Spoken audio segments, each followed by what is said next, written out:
Oh, hello? Here. That's where we want to be for now.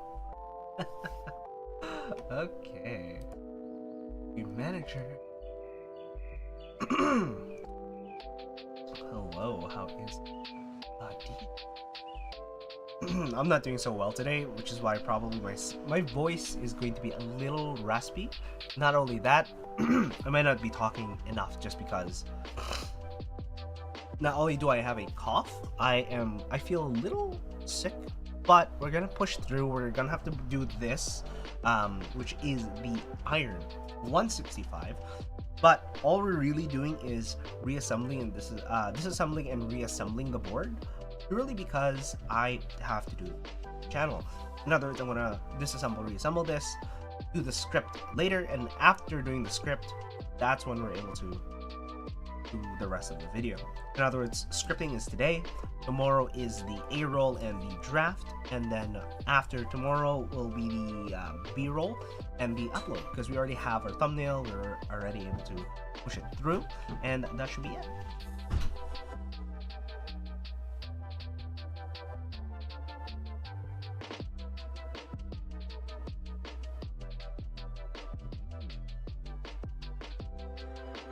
Oh. Alright, before going through the rest of the stream, you saw me cough there, that's why we did.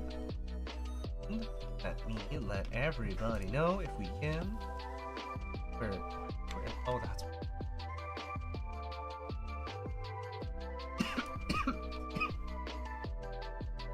Not doing too well today.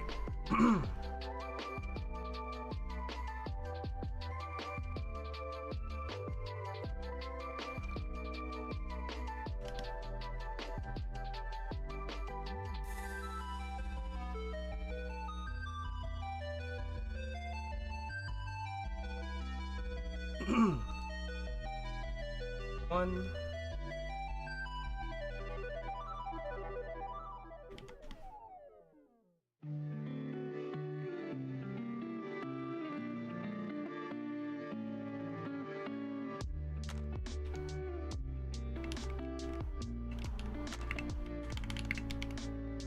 Oh, I hate it. I hate it so much right now.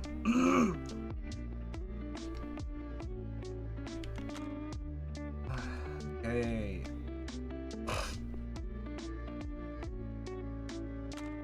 OBS Studio is using 70% of my GPU. Woo! Woo! I'm curious. I am curious. Performance. Oh, and my computer's chugging just a little bit all these video signals. A lot of it is video encode at 70%. In other words, all of the encoding is kind of just there. Holy. But alright, let us open up. Boom. Nope. Oh. I don't know why it moves it such a way. Okay, now we're going to actually. There we go. That makes more sense, to be honest. Okay. For now, let's talk about the keyboard a little bit. This is the Iron 165 from Rune & Smith, and what we're going to be doing today is just assembling and reassembling the board. And the reason for this is, again, because I need to do this for YouTube, but also I haven't actually gone through the disassembly process, which means doing a review of it. If you are just putting it together, that's fine. If you are going to look to disassemble and reassemble it, then it becomes kind of an issue because I don't really know what that process is like, but that's what we're trying to change. We're gonna have the disassembly process, and I don't really think this is a board you want to disassemble and reassemble because of how it's built. Like I said previously, when we first built this keyboard, the actual screws look like is what they're using to drive and cut into the metal that it sits in. Normally with keyboards, it's already pre-threaded, but this one feels like that is not the case. In other words, that's a really bad design mistake or engineering mistake, depending on how you want to see it. Personally, I see it more of as an engineering mistake more than a design mistake. I do like the design of the board, as you can see here. Quite nice. The top of the board, as you can see, has a nice separation between the two elements. Let me do this. While the back of the board has a really nice Rune Smith logo. I believe this is a specific character in actual Norse writing. And I have already stepped.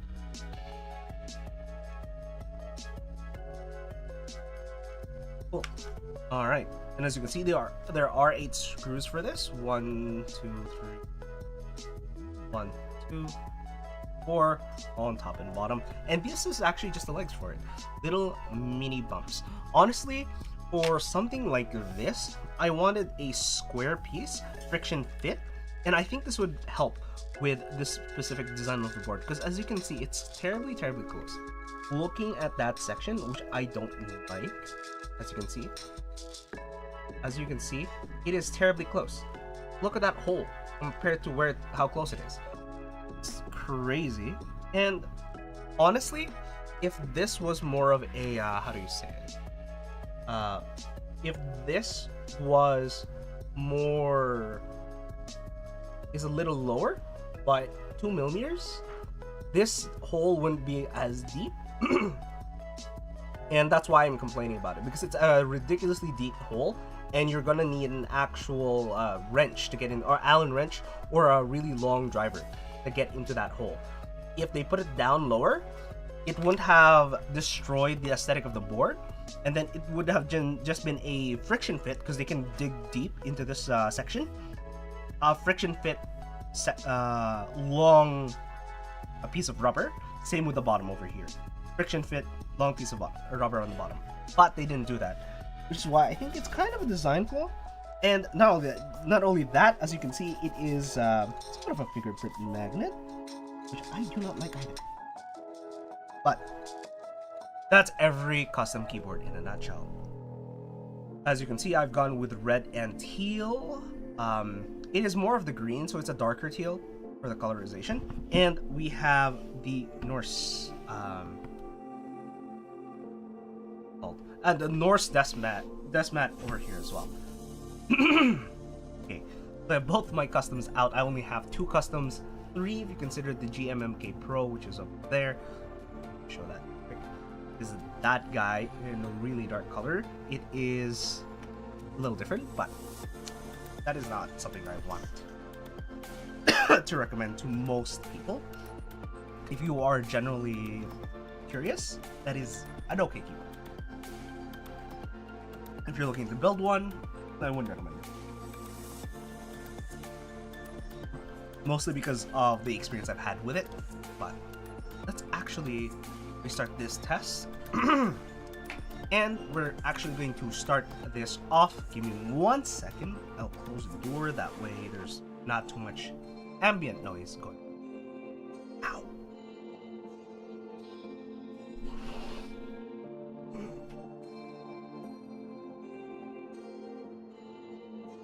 Alright. So this is the Iron 165. Iron 165 with glorious panda switches. I think this is the best with quality time. See, really see that. Alright. Iron 165. Oh. There we go. Iron, again, this is the Iron 165 with the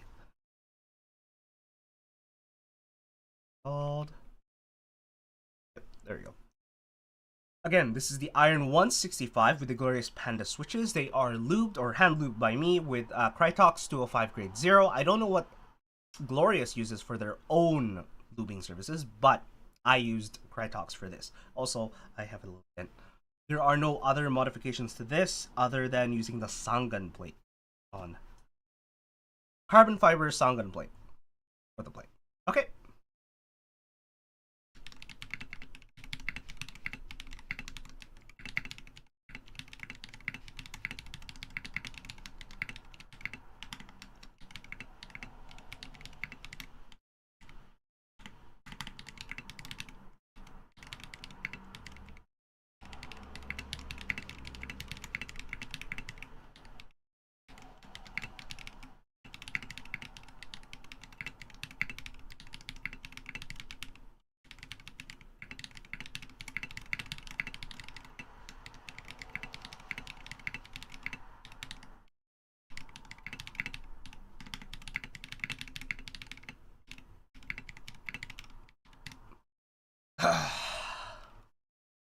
Not that great. I was a little confused there, and not only that, I don't know why, despite limiting my hours to sometime at night, and it's not that it is less likely, but honestly, ever since I started streaming, it's almost as if I started to realize that there's so many cars going past the road on the side of the street that's technically the back side of the street. And I'm sitting here going, I understand the other way where it's just a lot more traffic, but there's a lot of people going through the back, and you can just hear it.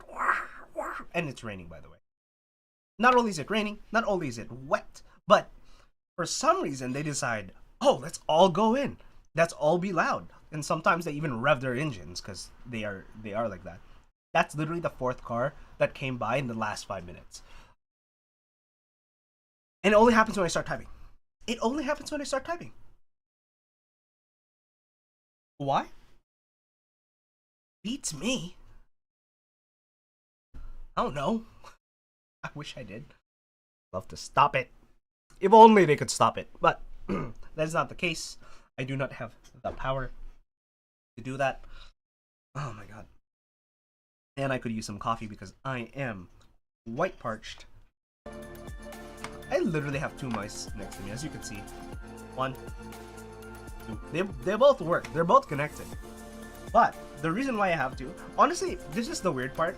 This is my setup for actual use. This is how I set myself up. I just don't put it here because that's a distraction during the streams. But the reason I do that is this. I would be using the computer normally, as you can see, left, right, and then once in a while I just do this.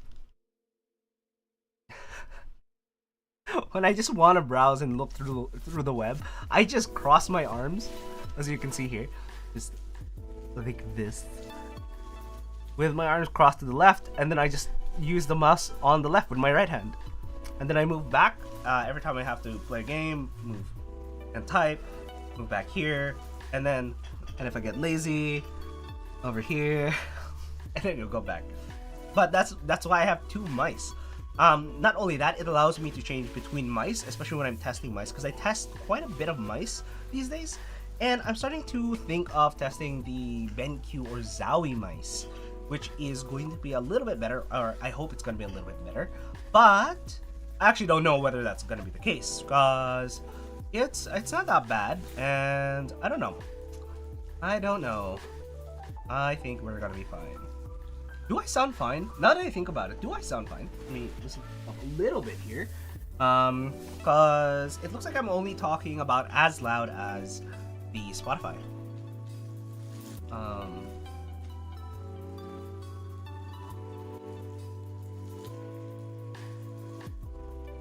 Okay, 1, 2, 1, 2, 1, 2, 3. Alright. Testing, 1, 2, 3, testing. Okay, I'm not too bad. But I feel like I'm not loud enough. Let me double check on my phone. Because normally, I don't believe I sound this low. But, you know, holy Jesus. Yes, let me just show you my entire home screen. This is what happens during stream. It turns everything black and white. That way I'm not too distracted by if I look at my phone. Because whenever I look at my phone, I realize I start getting distracted. In other words, I have this set as a routine. Every time I stream, it just cuts out to black and white. In other words, I know, oh, by the way, you totally missed stream time.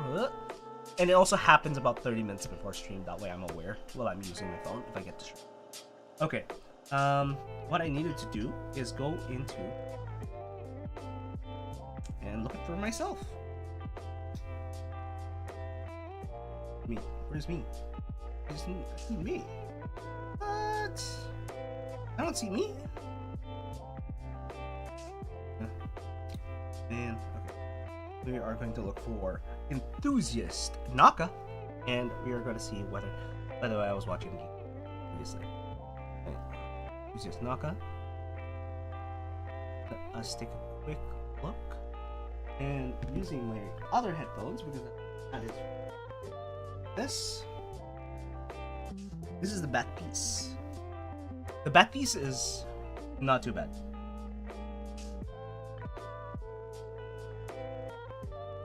Yeah, I sound a little far. I could use with a slight boost in the gain.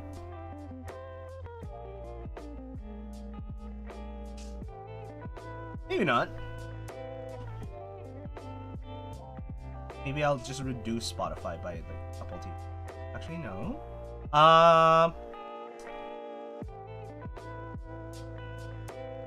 No, if I talk at a relative volume, I think it's because I have a bad voice right now. Rough throat. I don't know if you can hear it. It's slightly constricted. I'm probably trying to push a little too hard. There you go. Ta-da.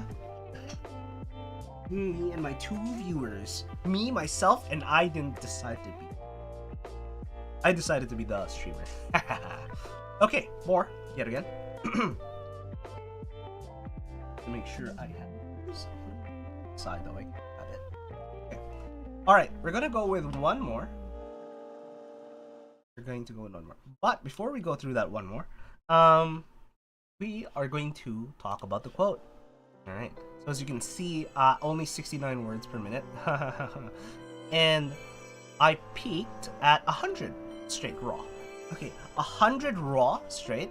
And then, let me see here. I am going to... There it is. Here's the quote, and this is from... Why does it not show? There we go. Elder Scrolls 3 Morrowind. Okay, that's a little... Oh, there we go. A little better. Alright, here's the quote. The quote goes, "What a fool you are. I'm a god. How can you kill a god? What a grand and intoxicating innocence. How could you be so naive? There is no escape, no recall or intervention can work. No recall or intervention can work in this place. Come, lay down your weapons. It is not too late for my mercy." Honestly, a god is an idea. And honestly, I think you could. If gods existed, I believe at one point you could. I believe it is possible. And if you haven't been watching Critical Role, that is one of the weirdest things where they attempt to justify the gods, or vice versa, unjustify them, make them look more human, so to say. Instead of being very, very godlike, they're just there as mortal beings. Right. How can you kill a god? And apparently, there's been a plan back in the day for that very specific storyline of actually creating a weapon that is capable of destroying a god. And that destruction of the god seems to be tied to the current timeline of a god eater. In other words, is it the god eater that they called by unleashing this weapon, or is it actually something else?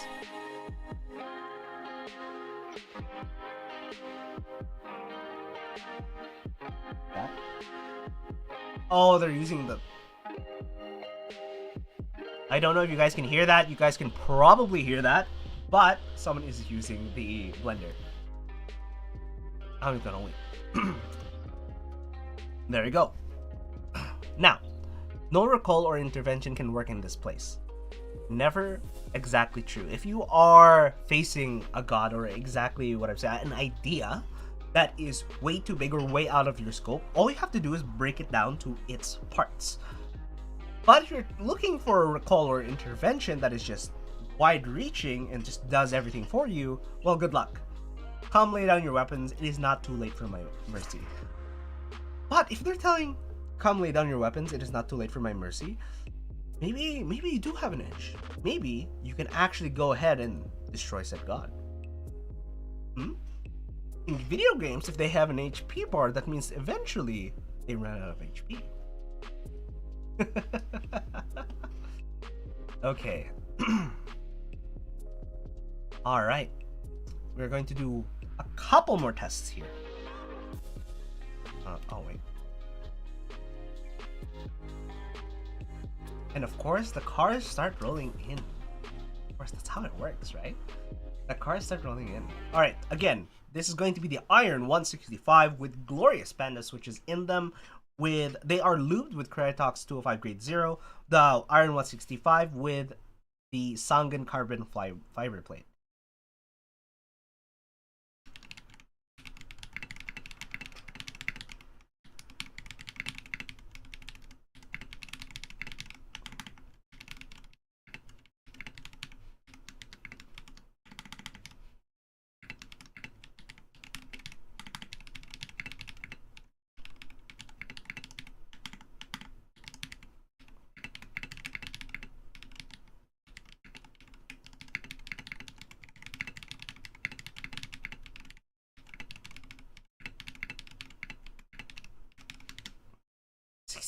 Did I make errors? I feel like I didn't.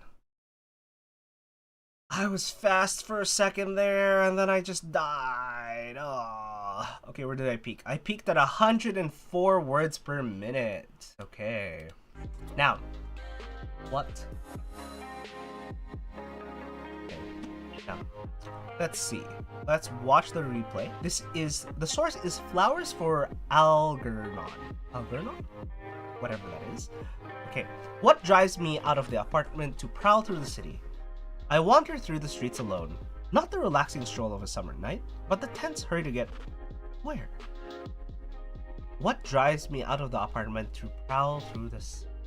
Out of the apartment and into the city. I know, for example, my brother.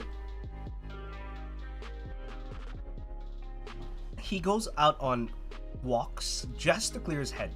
Without his phone, in other words, you can't call him. He doesn't really have his phone. There's no music. He's just walking. Generally. Aimless, wandering. And alone, of course. So I wander through the streets alone. Not the relaxing stroll of a summer night, but the tense hurry to get... Not the relaxing stroll of summer night, but the tense hurry to get where? The tense hurry to get somewhere in life. But basically, this is, to me, looking at this quote, it is more of, why are you gonna slow down? Where are you going to move to? It's just giving yourself the time to look forward into the future and create a plan in order to take action. And in general, that's what you want to do. You want to be able to take action. But in order to take action, you have to slow down, which is weird. Then, not the relaxing stroll of a summer night, but the tense hurry to get where. It's the thought process, the time to calm yourself down, or just time to just bring yourself down to a thinking state in order to do the next action. That is what this is. What drives me out of the apartment to prowl through the city? And if you haven't already, and I would suggest this to anyone, all you have to do is, you can even do this around your living room if you like pacing, going through the couch, back and forth past the couch. I've done this multiple times. All you have to do is just do a task, whether that's walking, drinking coffee, or making coffee. Do it without music. No music. Just you and your thoughts. No YouTube video in the back of it. Nothing. But that's it. You'll be alone with your thoughts, and it'll be scary. It'll be annoying. And part of you will think, oh my god, this is so boring. This is ridiculous. Why am I doing this without doing something else? But giving yourself that time to think actually helps you in the long run. Even though in the short term, it feels like the worst thing ever. I've done this multiple times. And yes, there is a difference. There's a difference between making my coffee, listening to a podcast, versus making a coffee and not listening to anything. Just focusing what you're doing in the moment. That's what it is. Not the relaxing stroll of a summer night. You're not just enjoying yourself. You're just thinking through things. But the tense hurry to get where? To get forward in life. Just to think about your plan in life in general. Okay. Alright? I really should get rid of that. I'm looking at myself. Alright, now next. Last quote. Or we actually make this not repeat. Again, one more time. This is the Iron 165 with the glorious panda switches. Sorry. Glorious panda switches, which are lubed. The plate is the Songan carbon fiber plate. Alright, now, let us give this a go.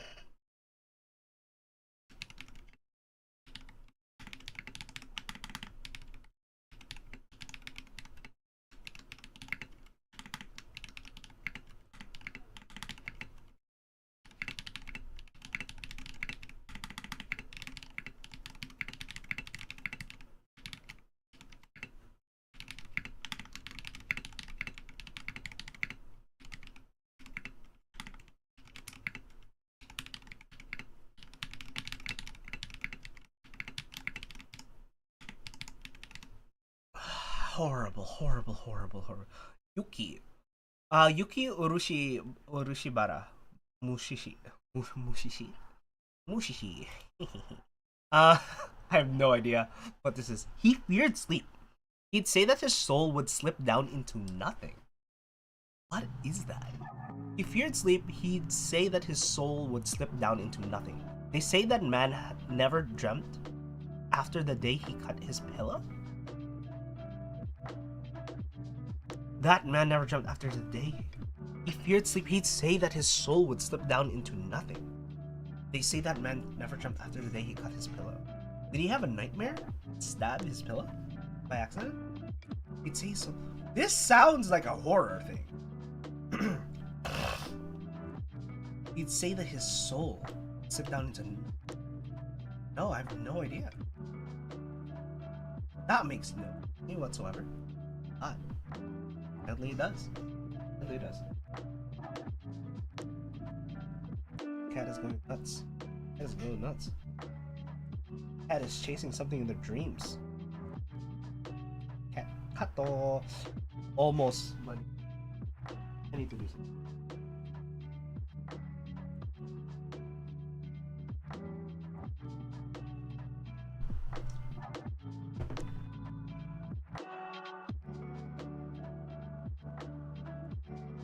Because my foot is not doing too well.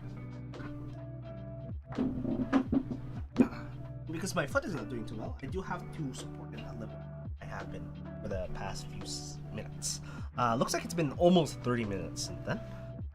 Alright. Now, let us tear this apart. But let's talk about it a little bit while we do so. There we go. The keyboard, as you can see, it looks really nice. Actually,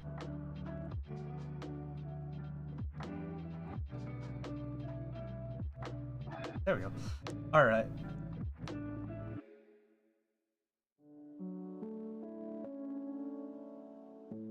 All right. Now, this is the Iron 165. As you can see here, if I unplug it, see the nice side profile. Bring it a little closer, guys. There's so much cat hair, I swear to God. Okay, this is Iron 165, really nice, steep profile. I do like it, to be honest, more than anything. But as you can hear from this,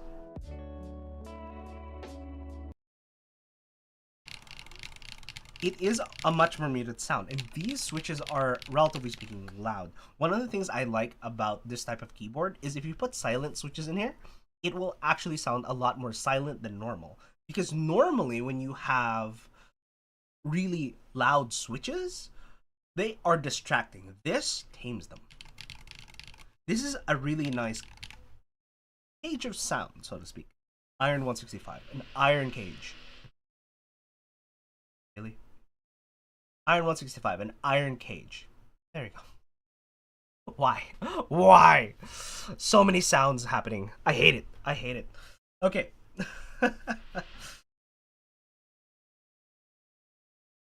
I know I have a noise gate on, which is why it's fine, but this is heard every time I speak. Are we done? Are we done? Jeez. Why does that happen when it's not the photography student? When is it when I do the sound tests? See? See? Now it's there! Yeah, okay, come on. Gotta grind all the beams, whatever it is. Grind it, grind it, grind it. Let's go. But this is what I like about it. And of course, I use the TX steps, which means this is, relatively speaking, pretty even. It's pretty even. Except for this one. The shift doesn't sound quite right.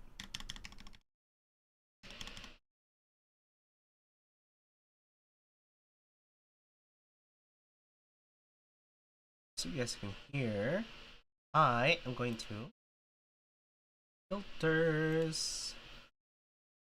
The gain is at 5, noise gate, compressor, limiter.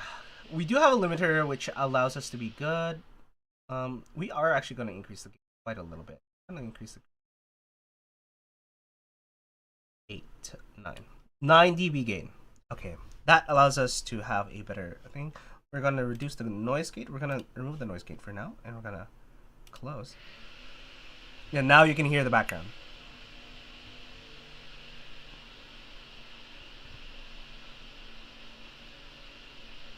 Yep, yeah, that's what's happening in the background, so that you guys just know, if you're aware. Yeah.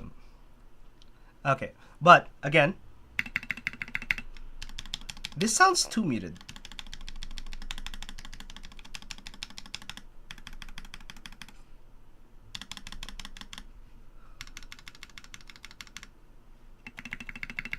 The spacebar is loud. I do like that about the 7U. And honestly, I like 6U versus 7U. Why? Just why? Just why?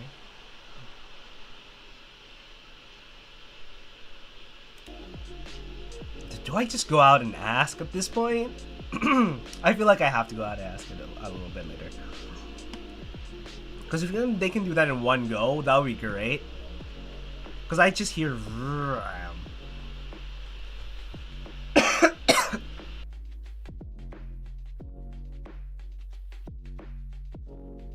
Okay, but this is uneven. Okay. And this is clicky. I have changed this specifically to be clicky. And so you guys can see, this is the caps lock. I like a step caps because it's harder to hit. Not only that, I made it harder to hit by using the step caps, but also, as you can hear, it is a clicky sound. Oh wait. As you can hear, it is clicky. But if you tap it hard, yeah, it's a really heavy switch as well on top. But that's what I like about it. It is a heavy switch while also maintaining that. Okay, escape. But yes, Iron 165 muted keyboard. That's why using louder switches on it is a godsend. That's why I like louder keyboards for it.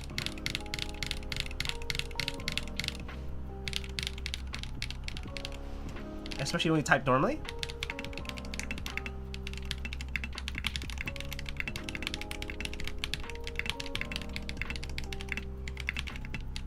I don't know, sometimes I just type random stuff.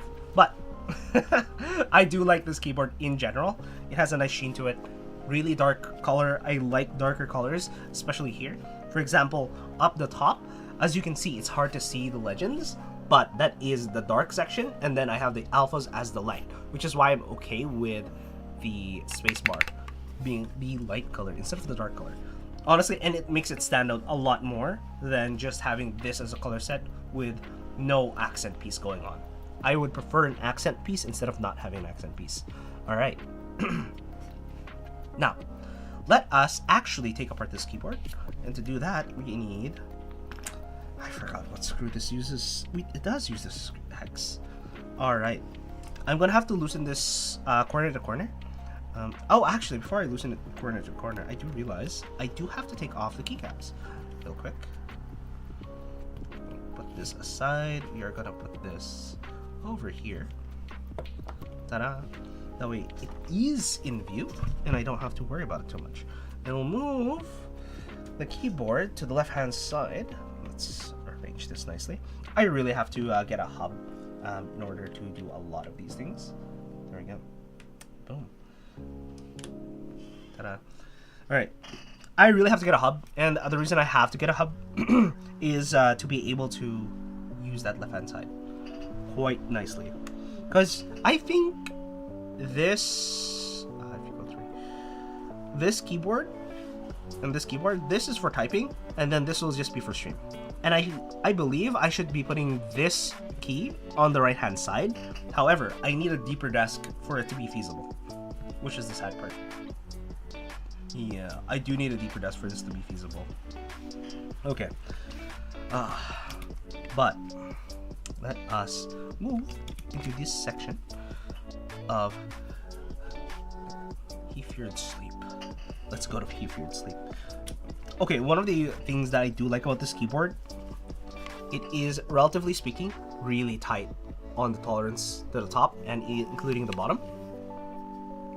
It's really tight. You can barely see. I do like that aesthetically speaking. However, just grabbing the tops are a pain at this point. I have to do this weird thing where I catch the bottom and then hold it on the top. And the reason for that is so that it is still balanced when you try to pull it out. Because if I went through sideways, you're gonna see here, pushing it down, I hit the top and I'm gonna end up scratching the aluminum. Even if I move it downwards, it is ridiculously thin that the wire itself is actually thicker than the gap. I don't know if you guys can see that. Yeah, the wire itself is thicker than the gap. Yeah. Which is why I'm doing this way. That way I avoid scratching it as much as possible. Because I don't necessarily want to have to scratch this keyboard, especially given what it costs. Honestly, the costs, oh man, when I first bought this, it has been sitting there for 2 years in the back. I don't even know why I left it in the back. I just decided not to do it for the longest time, but I decided to leave it there for the longest time. And now we're going to do a review of it. And the sad part is no one's going to watch this review. Trust me, no one's going to watch this review. But what I'm thinking of doing is going in and saying, hey, this is how you don't build a keyboard. You know what I mean? This is how you build a keyboard. Or this is how you can make an aesthetically pleasing keyboard, but make it a horrible build experience. Effectively, I want to make a video, and just so that it is more relevant to today, it'll probably be around the idea that this is not how you're supposed to build a custom keyboard. You're not supposed to do it this specific way.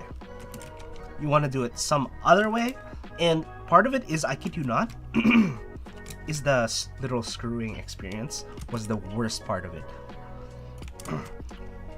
And by screw experience, I mean literally turning the screws in this keyboard specifically. Absolutely horrible. I do not recommend it, mostly because it feels like you're grinding into it. It's not pleasant in any shape or form. It's not pleasant at all. Okay. And just so you can see the nice rows that I've created for myself. You know, it's just not pleasant. I would not recommend it. Just because of that, purely because of that. It is a horrible, horrible experience, like I said. Okay, alright. As you can see, that is the Gateron melodic clicky switch, and I spring swapped it to be a heavier spring. That way, it's really terribly, terribly hard to actually push. Yeah. Accidentally, at least. Oh my god, my nose. What I don't understand about building this keyboard is how could that have gone through quality assurance where it is, how do I say it? People decided, yeah, just use the current screws to thread into the bare metal. And I'm like, what? No, you do not do that. You don't want the customer to thread into bare metal with a provided screw. That is not a pleasant experience. It's as if they've never tried to do it, or they were okay with it. The hard part is, apparently, because I looked back into this, at the time, they were harping on the community for not knowing how engineering works. Or something to that degree, that no, we're right, because it's fine that way. I'm like, no, you tap you use a thread tap in order to score the correct threads into the metal with a much harder piece of steel in order to create a proper thread, and then you use a screw to lock into that, and then you use friction force, which is why when you screw it in and you turn it and you keep turning it and you end up with a tight fit, is because you can't go any further, partially due to the friction lock that it creates for itself. But no, they decided no. I remember there is a joke about being screwed from The Big Bang Theory. It was one of the best jokes they've ever come up with. Oh my god. I would like to understand. What have I done wrong?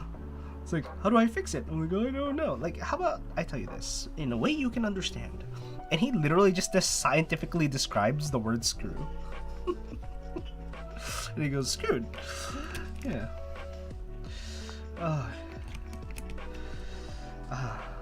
Man, I really should find that quote. What if I told you you were a helix, or something like that? A helix plane in a helix structure or something to that degree. I don't know what they said, but it was funny. It was funny at the time because the guy was obviously screwed. All right.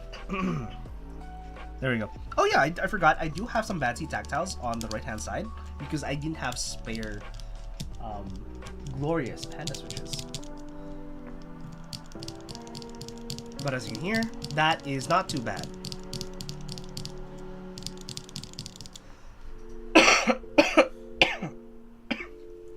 Oh my god. I'm gonna drink some more water. Well, coffee. Ooh, that looks green. Yeah. I guess it's trying to color adjust to this. Alright. Now that we've done that section, we can now remove the switches, which we have this guy for. Alright. Right now, we can willy-nilly remove the switches because we are going to be pulling this back anyways. But, oh my god, the cat's hair is everywhere. I mean, I have 1 or 2 beard hairs in there, but it's mostly just a cat.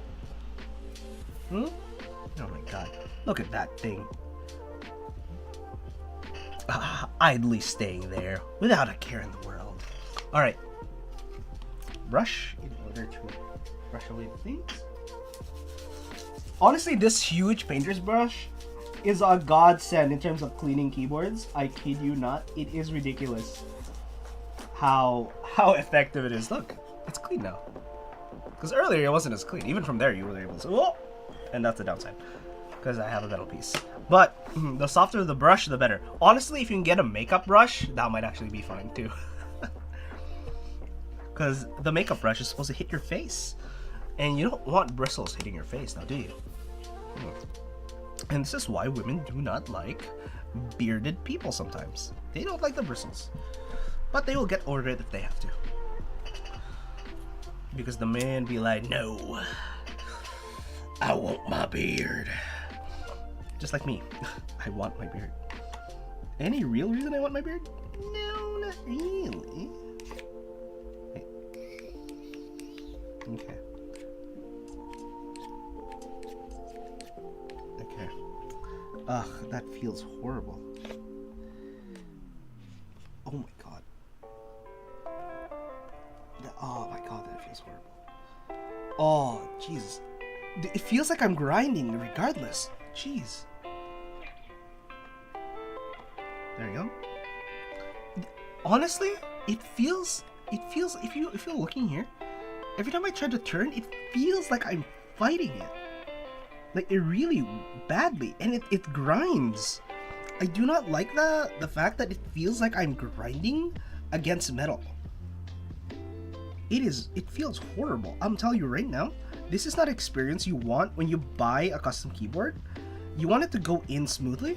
You do not want it to feel like you're forcing anything, and this feels like not only am I forcing something, it also feels really bad. It almost feels like I want to lube these sections just to ensure that I'm pushing this incorrectly.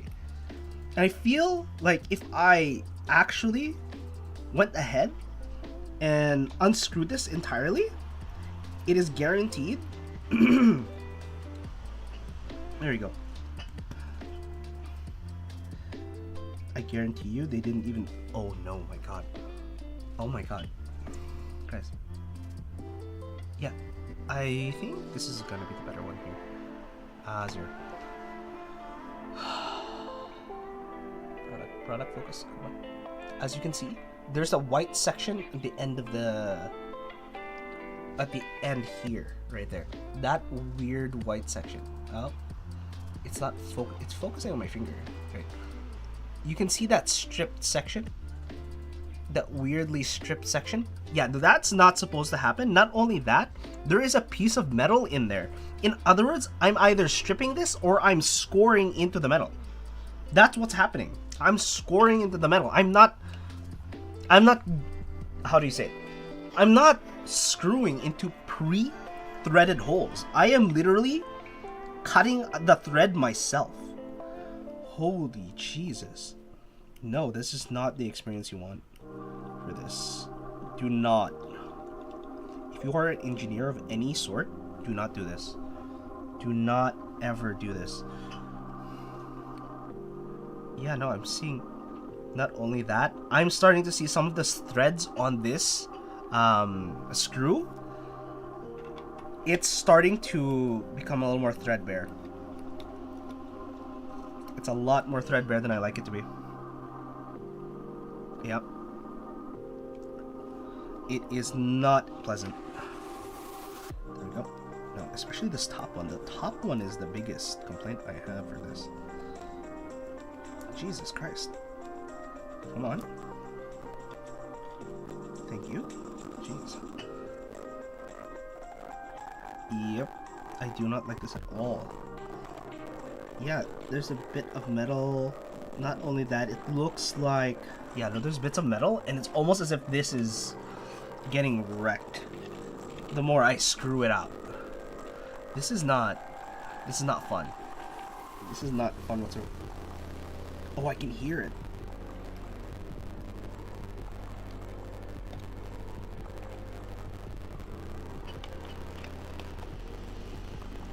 Jeez. What's holding this entire thing together? Yep, same thing here.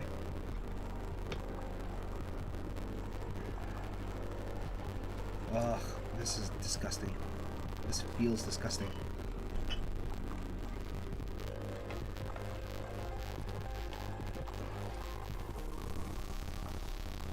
There we go. 8 screws. Then we can turn this around. Push this down.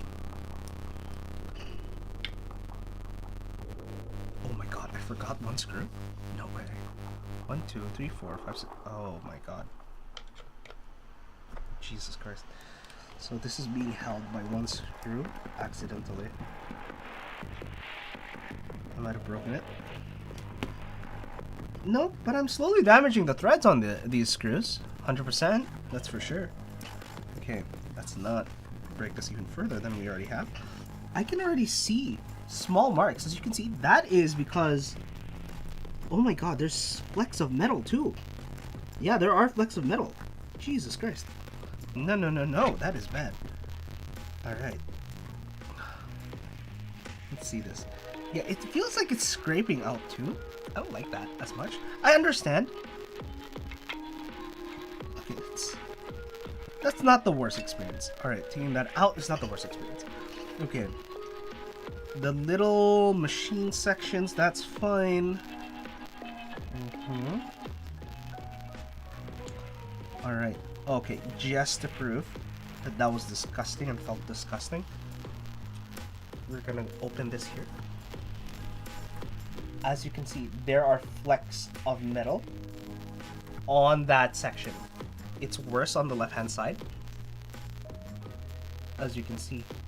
You can actually see a piece of metal. Oh, that's just dead skin. My bad. No, but it feels like you're getting flecks of metal. Yeah, that feels like flecks of metal. I don't think that's dead skin at this point. That's flecks of metal. It's on the top side. And it's shiny. Same with this section. Yeah, no, this is not what I would expect. Oh, got you in the act. As you can see, there's a little metal piece right there. That's a metal piece.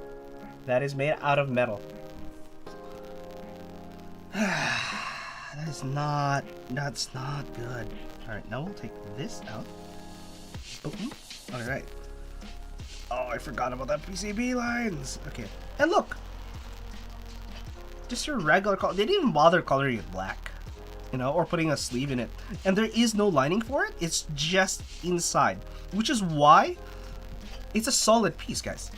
Which is why I say they can have cut friction mount feet instead of using stickers. Friction mount feet, much better than stickers. And then you would cover the holes that are the screws. And while I don't mind the screws, I don't think for this specific design, I don't think seeing the screw holes is aesthetic for this specific design. If it's more of an industrial design, sure, do what you want. That is fine. Okay, and here's my Milmax job. Hopefully not too bad. Smith and Rune. I do like how the PCB looks from behind though. I will admit that. I do like how it looks. Alright. Now we can take that out. Now we can say we've disassembled the board. The cool thing about this is that I have a spare plate and whatnot. And just so that we can say we've disassembled the entire board, we can brush this away yet again, because there's a bunch of dust in it, as you can see. It will gather dust eventually, so this keyboard will only get heavier over time, but that's kind of funny to me. And like I said, I don't understand what these are. I don't know what these are. I don't know if that's holes in order to hold the anodization or something. But those holes are just kind of there. There's also holes here. Is this for the sound? I don't even know if this is for the sound. There might have been an encoder thing previously, but no, that's not the case. Not only that, oh my god, I have to fix this, I guess. Because that is a little too close to the edge for my liking. Okay. It's a little closer, but it's fine. Okay. Yeah, that's fine. We are fine on all of the other edges except for this one. Let me try to pull it out. No, I'm gonna tear the... because I think it's set at this point. But we can pull it away a little bit. Because I think it is set. Because it's a little too close. As you can probably see. Yeah, it's a little too close. I put it a little too close. I wish they had a better margin for that. That way it's a little better.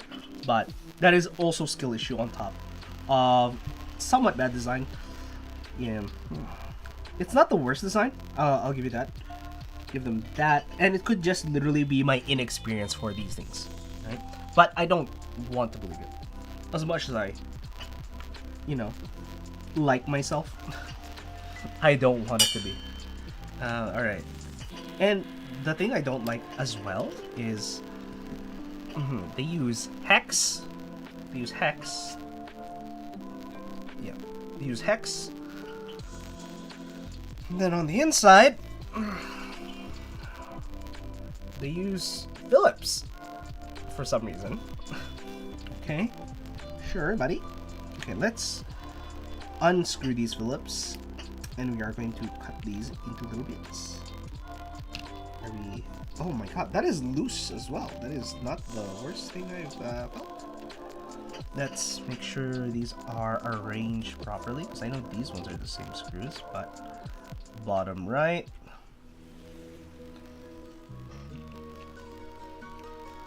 Top left. And again, I wish this had a version. The good thing is they have practically the same screw lengths, so this is hard to screw up. And I don't think this is tightly screwed in either. And this is what I expected out of a screw that, in terms of feel.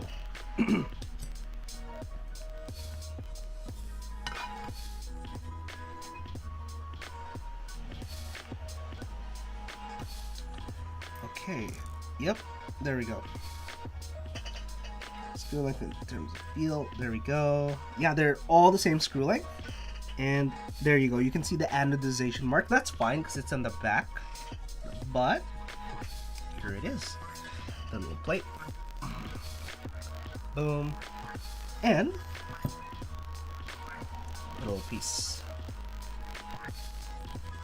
So those are separate pieces. Be very careful with that because that would be multiple pieces that would have gone missing. Honestly, I like how this looks just by itself. But I guess you can put this in.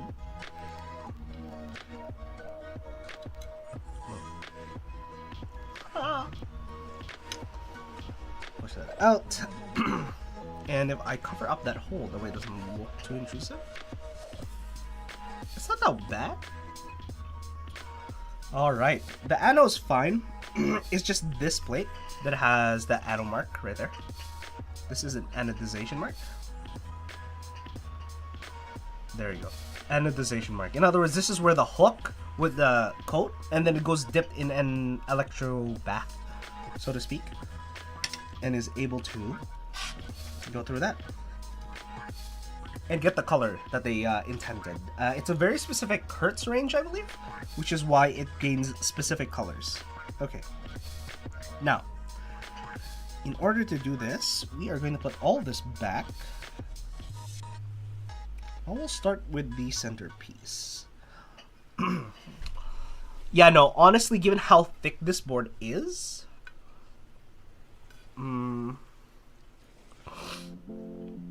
yeah, I would have opted more for the friction fit in the bottom here. I would have opted for the friction fit. I would have put this raised up to this section here. There might have created a small hole, honestly, but I think friction fit would have been great for this specific design, and then the screws would line up more to those sections. Possibly because they're able to go so deep in these sections, as you can see here, because it's able to go so deep, I think a friction fit would have been better on the bottom for the feet instead of these nubs. I don't really like these nubs. These nubs are quite annoying to me more than anything. Yeah. Okay, now let's just put these things back before I misplace things. Alright, we'll start with the little nub. Already screwed up. It's not the best fit. I can wiggle it around, but it's not gonna affect the use of the board other than the sound. So we're good.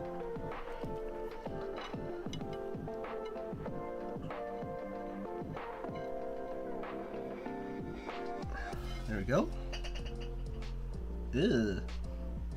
Whatever it is. This is why it was loose. Because I want it to be centered. Yeah, no, this is gonna be the hard part. Ensuring that it's centered. Ensuring that I don't move it in a cross section way. Ooh. We're just gonna go just as tight as we can for that one there. Yeah, as you can see now, it's a little cross to the left, as you can see. I don't like that, but that's what happens when you only have one screw. But I'm trying to arrange it just a little bit. There we go. A little better.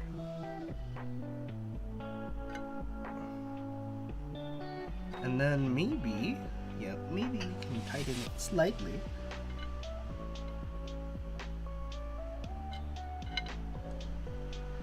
Very slightly. There we go. Slight tightening. Yep, it's already screwed up a little. Just by tightening it a slight bit. But we're good. We're good for now. Okay, now we're going to do the rest of the board. And we are going to fit it in just like that. Boom. Now we're back to where it originally was. Yeah. Okay. We're going to screw this back in. Let's start with you. Bottom right hand corner. Yeah, the weight isn't much because it's the same material. It's just a different anode color. Which means it's not going to be any different if this was a solid piece or not for the most part. Because it is connecting to each other. Yeah. I still don't understand the reasoning for this. These two. Actually, we might be able to understand the reasoning if we look at the PCB. Nope. I mean, yeah, I guess that would fit where this section is, the chipset. It fits where the chipset is, roughly speaking. No, it doesn't even fit where the chipset is, because look, the chipset is lower than where that is. I don't understand. Why is that there? Oh, it's for this section. It's for the actual pins, alright. Then what's this for? It's not for the tester. Is it? Yeah, what is this for? It's too far from that. There's nothing here. Is it for sound? Then what's over here? I have no clue. Oh my god. I have no clue. Why is this designed this way? Okay, whatever. I suppose, whatever. For now, whatever. Okay. Why is there more dust in here than I thought there would be? Every time I clean the dust away, it appears. I literally have 2 air purifiers in the room and I still get dust like no tomorrow. And I've been more and more aware of it ever since I've been doing photography on a daily basis versus as a hobby once in a while when I do a lot of my YouTube stuff. Because the only reason I'm into photography is because I really want that to be the vibe of the YouTube channel instead of having the you know, the face and then you have the product next to you. What's it called? You have it like this. Like imagine that.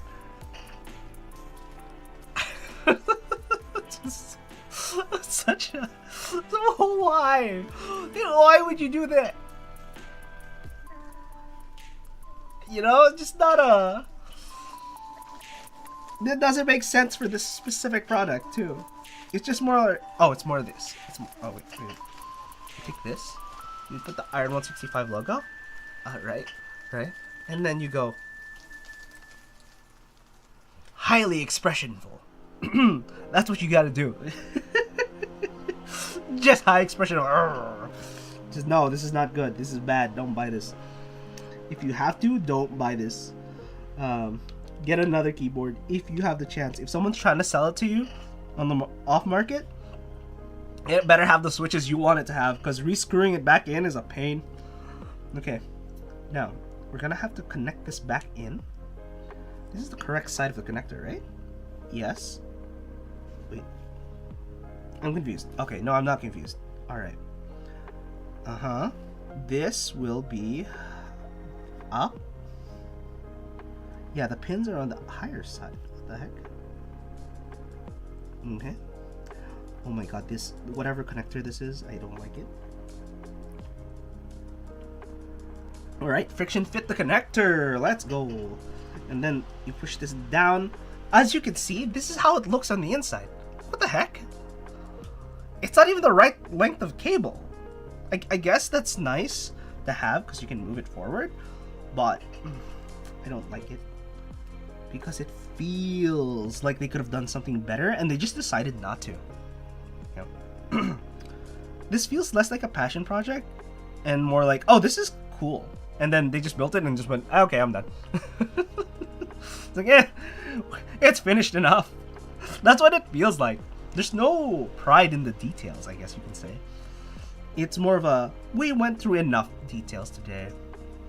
But to their point, it's on the inside of the board. It's not on the outside of the board. So this is what you see for the most part.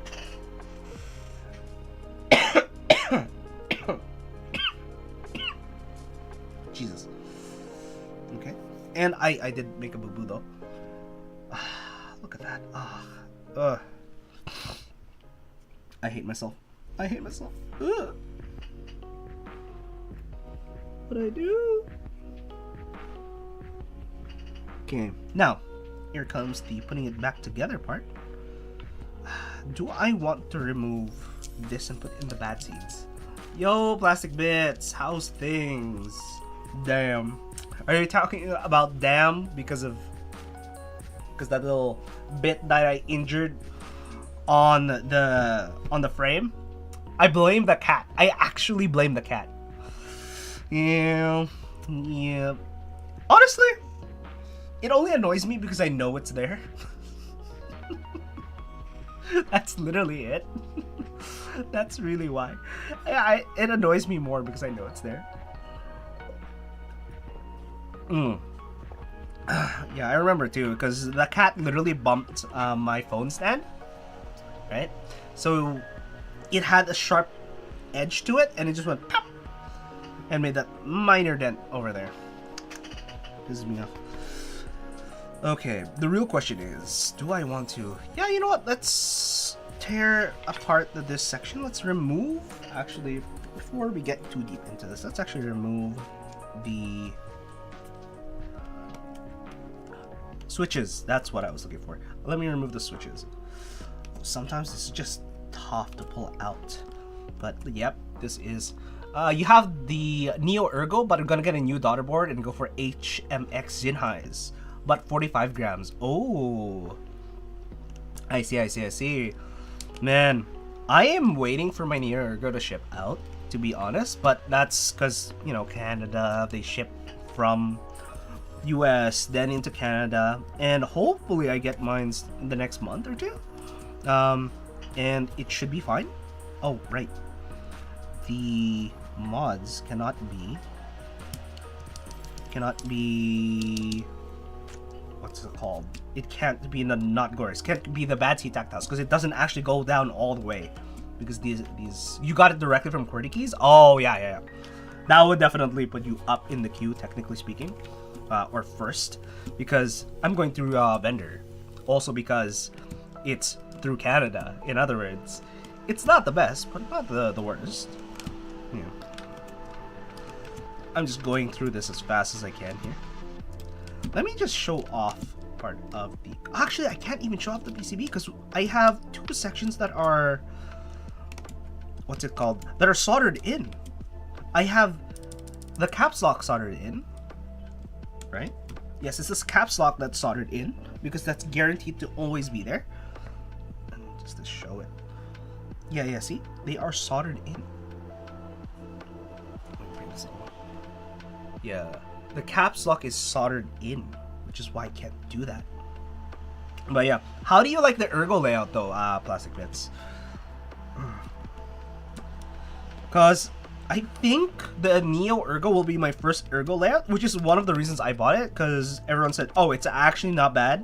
And I went, okay, for the price, I would rather buy that than go with the Keychron, because I think it was roughly the same price if I went for the Keychron, which effectively allowed me to get a custom keyboard and skip out on just a pre-built keyboard, because I've been doing a lot of pre-builts, or I've had a lot of pre-builts, and a lot of them are modifiable, but doesn't mean that it's not the... what's it called? It doesn't mean that I don't have I have a preference towards customs. It's just I need more customs than I do pre-builts, because I've done a lot of pre-builts and I know what pre-builts are like. Versus the other way around, I don't know. I do know what pre-builds are. What am I trying to say? I completely forgot. Okay, let me grab the bad seed tactiles. Oh my god, my foot. This cat. Yep, this cat is straight up. Yep, I know. You can see me. I know. Okay. Give me this.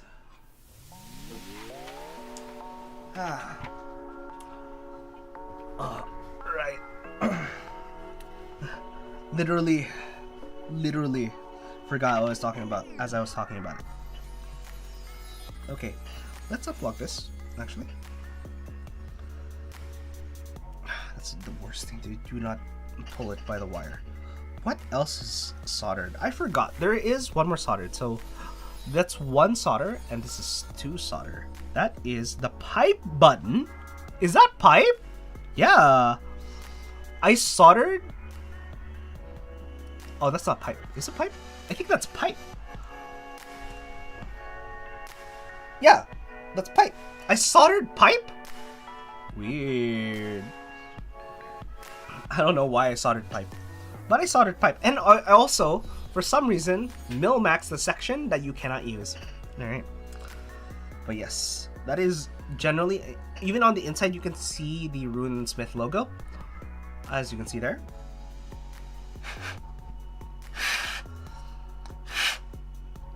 Oh, the one thing I can't wait for right now is I bought a dust blower from during Prime Day, and it's one of those dust blowers that's mostly meant for the camera sensors, which means it should be, relatively speaking, cleaner than a regular dust blower. So no dust and whatnot, or little to no dust and whatnot. Okay. And hopefully they'll get rid of my dust problems that I've been having for the longest time. And I might buy a couple more air purifiers to ensure that this entire space is as dust free as possible. And then maybe reduce the amount of cat time in here, because a lot of it happens with the cat, especially after the shed, which is probably she's finishing up shedding by now. But, you know, maybe don't want to give it too much of a chance there. Okay. Oh, let me get my plate fork. Plate fork. I got a plate fork. Because plate fork is a necessity for such things. All right. Okay. Where else do I be? Okay. I'm gonna push this through because this is the flat side. You know what I'm surprised about this specific build is this is the flat side where you can feel there's no ridges. On the top you can feel the ridges because that's where it ended the print. But they decided to put this where the bottom is instead of the other way around. Makes no sense to me, but it looks like it is dripping slightly, but isn't dripping so much that it, you know, destroys the design. Okay. Now let's do this in order to be able to push this down without worrying about the incorrect gap. Let's move this higher. Oh, you guys can see it a little bit as well. There we go. But yes, we have the Bad Seed tactiles. Very color matched, to be honest, as you can see. We have teals and blues, including the PCB. Almost there. Almost there. Yeah. Honestly, my favorite color is a dark teal. Dark teal would be my favorite color. A lot of the times, I remember when I was young, my mother loved putting blue on me, and I hated blue. I wanted red. My mother would always go, no, it doesn't look good on you. I'm like, I don't care if it doesn't look good on me. I like how the red looks in particular. And I've just come to the fact that, no, I know that I don't look good. I just want my clothes to look good. It doesn't matter that my actual personality is absolute dog crap. No, I'm not the worst person. But at the time, I looked like a nerd. And I think part of it is literally because my mother forced me to wear very specific clothing. And the reason I wear clothing like this now, for example, this collar and shirt underneath with a relatively cool design, as you can see. This is from Splatoon. And the reason I like that in specific is because I can wear the shirt underneath and I still look, as you can see, I would do this and have that as how I would look normally.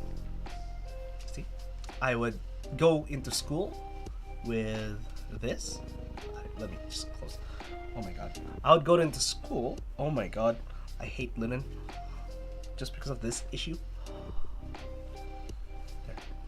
I would go to school and I would look, roughly speaking, somewhat like this. I would go like this without the cap or the headphones or anything. It would just be this. I would like this. In general. No cap. And I would have short, almost buzzed hair, I suppose you can say. I would have short hair. Yeah.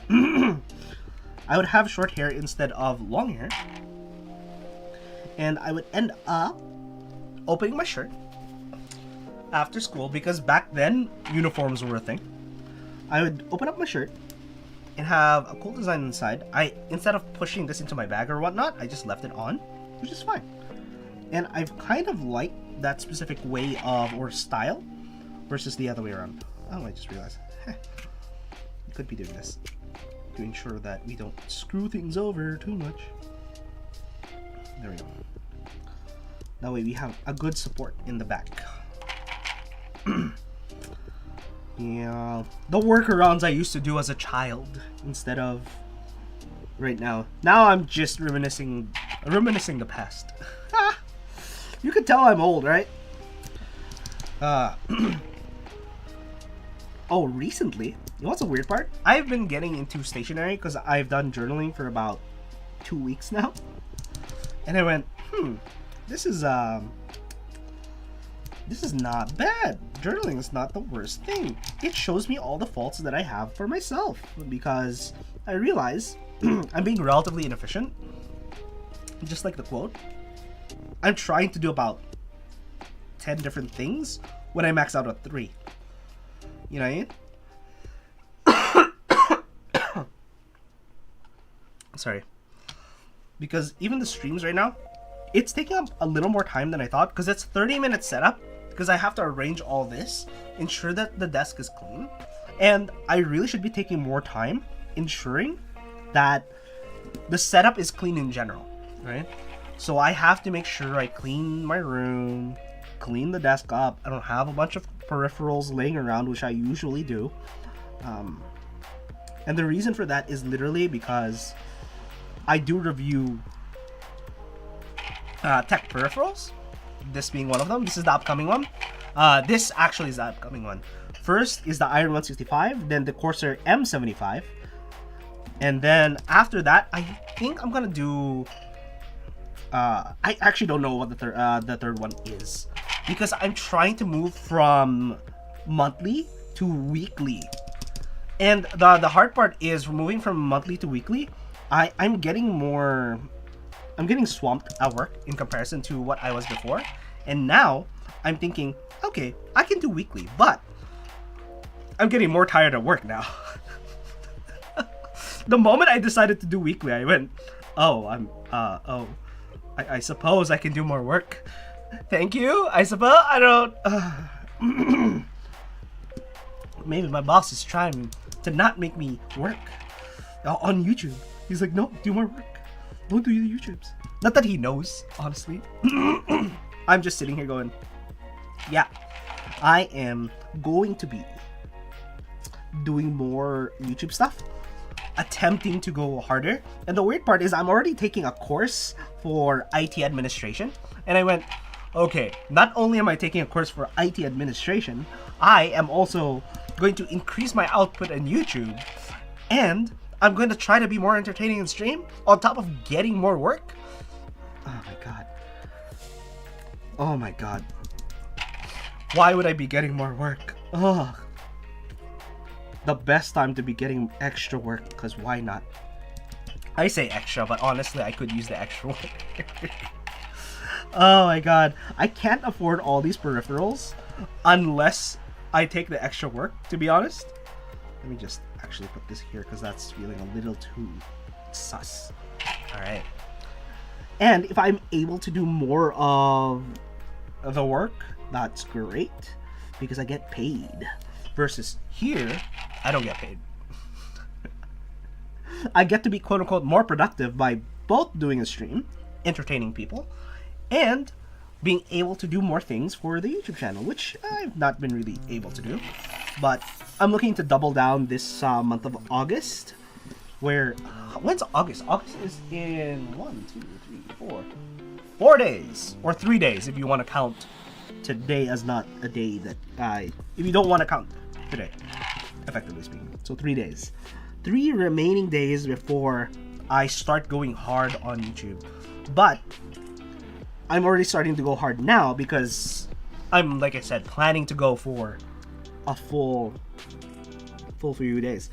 The other part I want to do is start up a website because I want to put my portfolio in photography, or I want to start my portfolio in I want to start my portfolio in photography.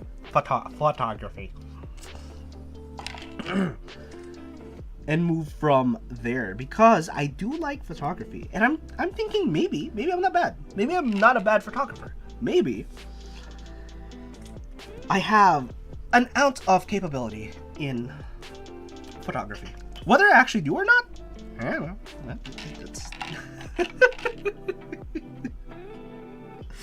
I mean, if you guys have seen my photography streams, hopefully they were of some use.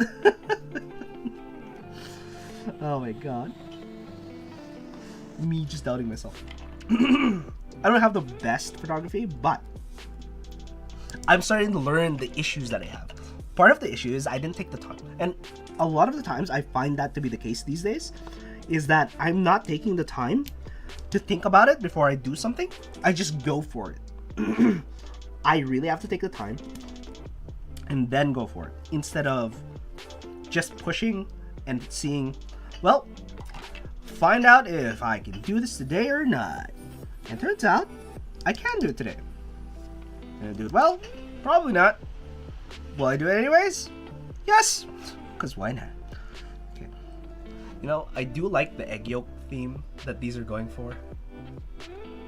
It's basically egg yolks. Oh my god. Love the egg yolks. What is going on? I'm getting...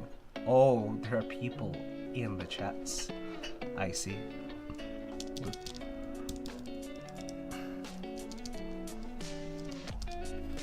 Boom, boom. Alright, now we can put this together, that we have the entire board together. And yes, these are hot swap. I didn't have to desolder anything. And no, this is actually not hot swap by default. I did have to use the Milmax, and I did stream the Milmaxing, but I was able to Milmax everything, including the one section I don't need it, because as you can see, it's blocked off by the logo. And there isn't a section there anyways for me to use. I am so good at this. Alright. I still do wish this was shorter, unfortunately. And if this was shorter, yeah, no, I really think this cable could have just been shorter in general. I do not like its placement. But that's a complaint I have. For this specific board, compared to something like the Mark 65, which I have over here on the left-hand side. Yeah. Ooh, that looks kind of cool. Damn. Damn, that is very vibrant. That's terribly, terribly vibrant. Trying to remove very from my vocabulary. Trying, attempting, and not succeeding. Whew. But, there you go. Looks like a regular keyboard now. Until you realize it is floating a little bit. Which is fine. Honestly, I wish it had the floating look. The floating look would have made it much better. Not only that, I do realize there is a bit of give for this section of the keyboard, so if I move it from side to side and top to bottom, there is a little bit of movement. Right? So in other words, I have to make sure this is arranged correctly. That way, it feels fine. So, this is the one I don't like about plate mount builds. You gotta arrange it exactly the way you need it to be. Let's make sure it is correctly put in. As you can see, Now I have all the gaskets mounted there, and then you push this through, and then you flip it in the hopes that it's fine, and you don't move it around.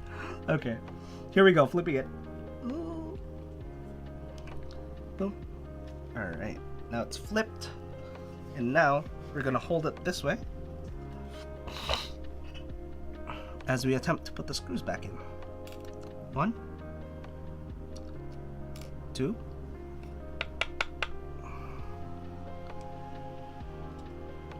3. Okay, that went all the way in. 4. That didn't quite go all the way in. 5, 6, 7, and 8. Oh, I just realized you guys can't see anything. There we go. 7 and 8. Boom. Okay, where's my screwdriver? We got the screwdriver here. I'm gonna get our hex bit back because they use 2 different screws instead of 1 screw. Why? They're literally almost the same size. I don't see why you wouldn't do that at this point. You're genius. Engineers, if you are an engineer, please take note. Please do not, whatever you do not use different screws if you don't have to. Okay. Oh, this feels horrible. Yeah. Okay. Same with the left hand side. Oh my god. I'm pushing down pretty hard in order to just make this set.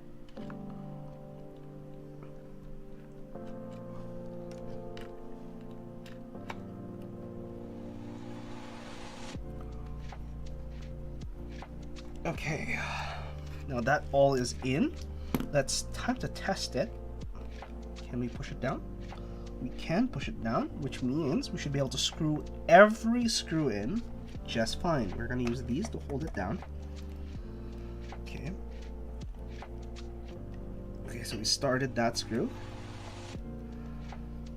Okay. Rule of thumb, you go counterclockwise first to set the screw properly, and then you screw clockwise to then push the screw in. Okay. Same with this. Right now we're just setting the screws. We're not actually screwing anything in, which is why we're not doing the star pattern. Okay. Okay. Now we do the star pattern. Let's start with the top right hand corner. We're gonna tighten this 1, 2, 3, and 4. That looks like it's slowly going down. We're gonna go to the other side. 1, 2, 3, and 4. Oh, it's starting to tighten a little too much over there, so we're gonna go here. 1, 2, 3, and 4. Let's go 5. Top right again. 1, 2, 3, 4, and 5. Bottom left. 1, 2, 3, 4, and 5. Just starting to push the button. We're gonna go top left again instead. 4 and 5. And then bottom right. 1, 2, 3, 4, and 5. Okay, looks like we are slowly going in, but I can see that there is a slight gap, as you can see on the right hand side and the left hand side. And normally it has to be flush. So we're gonna move this flush by moving this slowly but surely into it. We're gonna push this down. Let's see if we can. Yeah, no, this is why I don't like this keyboard. Even after pushing it down, yeah, it's this section. 1, 2, 3, 4. Nope, a little bit more. 1, 2. Slightly more. 1. There we go. It's nice and flush. This left hand side is not flush, so we're gonna push this too. That's almost flush. Okay, and then the top left hand side, and we're gonna see if we can flush this as well.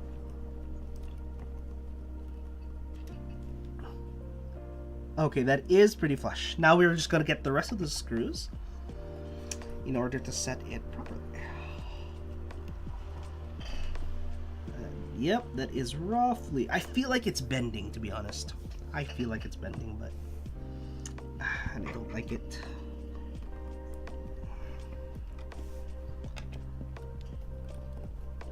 no, I don't want to push that too far. I swear, this feels very bad. In terms of an actual product, the screws really shouldn't be like this.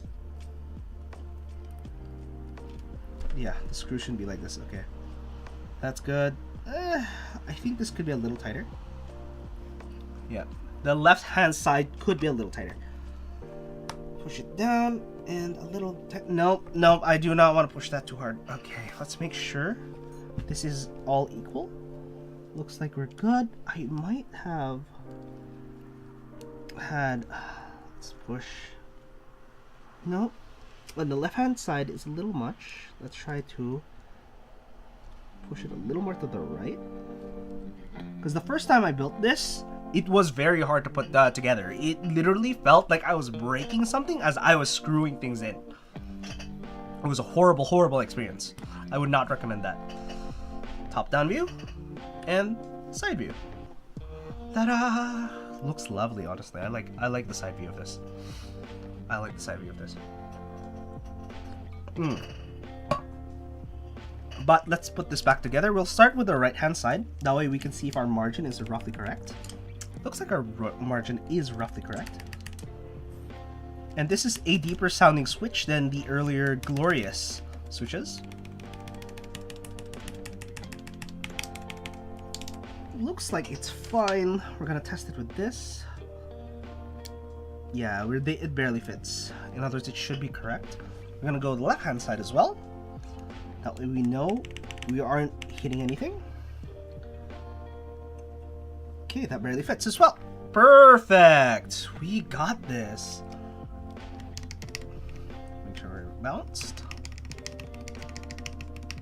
There we go. We are nice and balanced. And then we're going to put the caps lock in.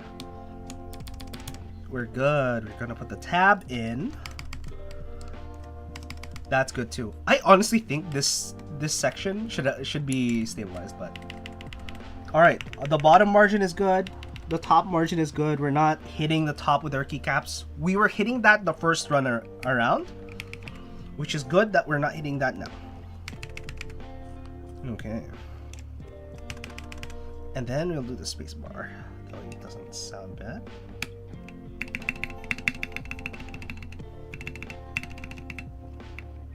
I feel like something happened there. Nope, looks like those are both connected.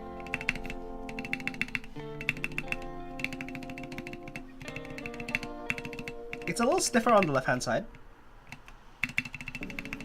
Okay, I just have to push it down a little bit more. But no, it's no longer stiffer on the left hand side. But it is a relatively even sound throughout, which is good. Okay, now for the rest of the keyboard. You know what's funny? This is the configuration it was in the first stream. And now I'm about to do it in less than 2 hours, and it took me 4 hours previously. Oh, that reminds me, it's because I min-maxed it too. That's the difference. I min-maxed the board. The bottom out is lower pitched, but the return is higher.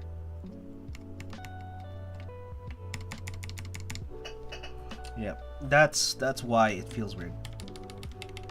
Yeah, bottom out is different. Okay, yeah, because it feels sharp in certain sections, but not really. Honestly, I wish this had foam in between, and the reason why is because I like a more muted build when I have terribly obnoxious switches in the build. When it's like this, where the return is sharp, as you can hear, the bottom out is low pitch. It's the return that is sharp. And I honestly don't like sharp sounds. I might move this back to the Glorious Pandas eventually. But I might get the Boba U4.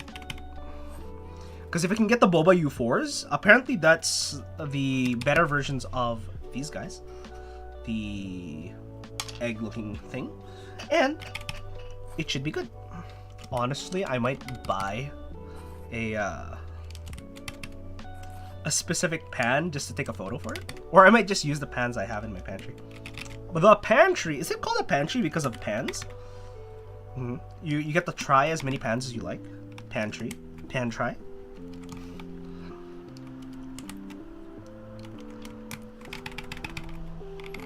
I like how it's lower pitched. It's literally the variety.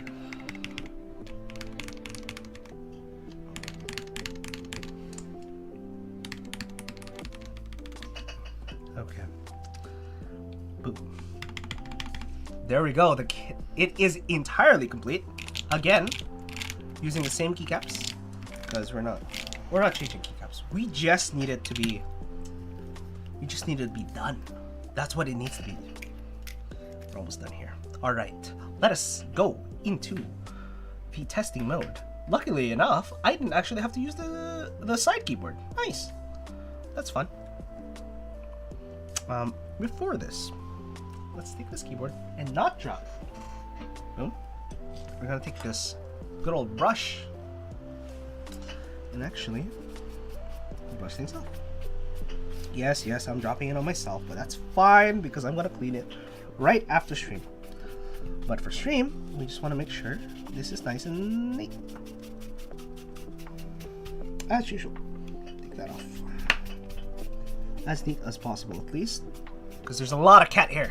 I hate that there's a lot of cat hair for this. I don't even know why there's a lot of cat hair.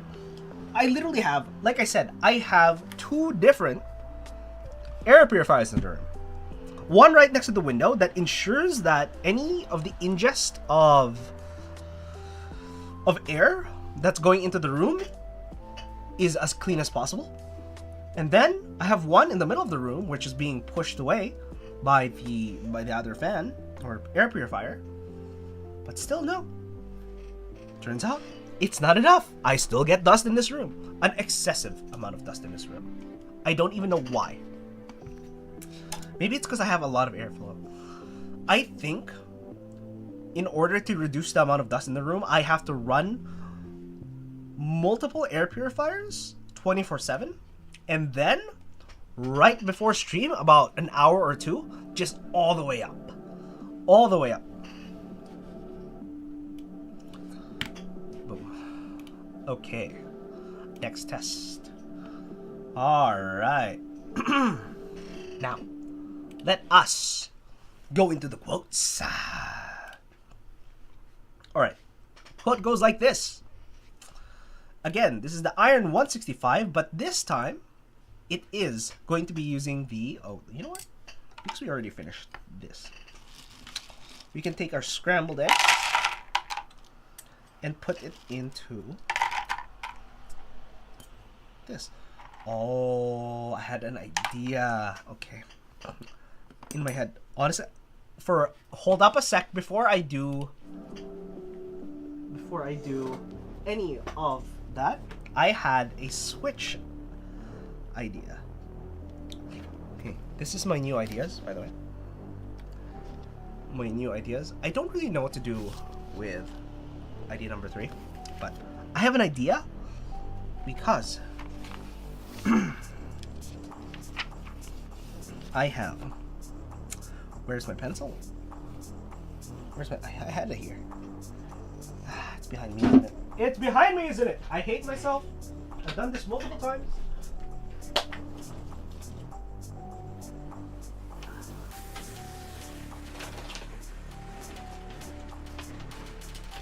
Oh. There we go. Not that one. But here is all the things that I have. Honestly, this is really bad. I don't want this one. For now. Okay. And as you can see here, oh, that's actually relatively aesthetic. I have 3 different pens, the same brand. This is all from Muji. These are, weirdly enough, these are 0.25s. 0.25s, slightly smaller than the 0.3 mil that I have here. This is a 0.5, and just a regular friction pen because sometimes you want to use a pen but you don't want to.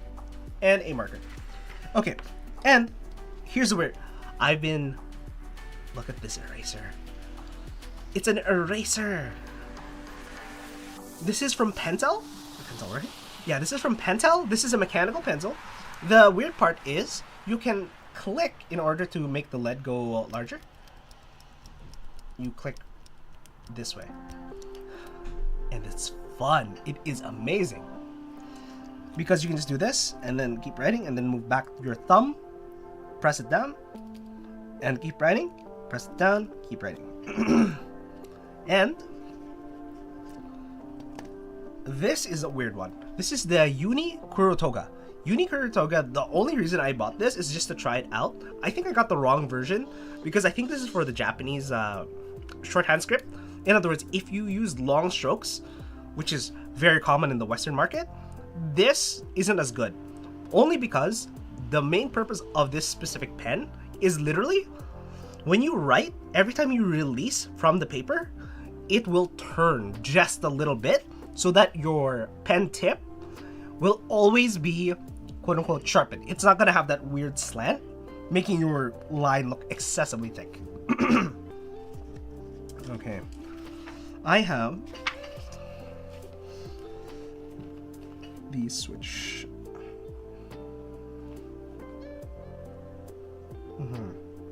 Creating